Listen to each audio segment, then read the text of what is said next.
Well, then let's look at the ordinance of the Passover, which is a tremendous example of the Father's ministry as priest.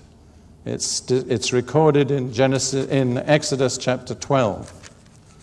And you recall that it was through the sacrifice of the Passover lamb that Israel were delivered out of their slavery in Egypt and brought out to be a new nation. Whereas the Egyptians, who had no sacrifice, endured the judgment of God upon their firstborn.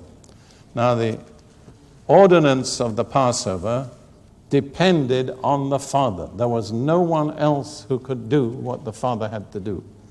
And so Moses said in Exodus 12, verse 3, "Speak to all the congregation of Israel, saying, on the 10th day of this month, every man shall take for himself a lamb, according to the house of his father, a lamb for a household." So every father had a responsibility to provide a sacrifice for his household.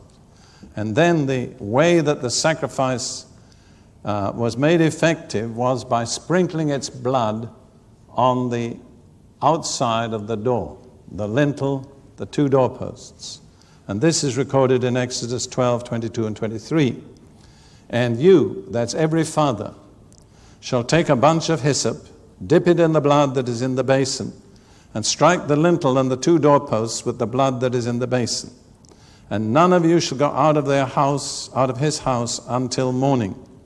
For the Lord will pass through to strike the Egyptians. And when he sees the blood on the lintel and on the two doorposts, the Lord will pass over the door and not allow the destroyer to come into your houses to strike you." So the only protection in Egypt was the blood of the Passover lamb sprinkled visibly on the outside of the door of every home. And there was only one person who could sprinkle the blood. Who was that? The Father. See, the well-being of his whole household depended on the Father's faithfulness as a priest. Do you think God's principles have changed? I don't. I think it's the same today.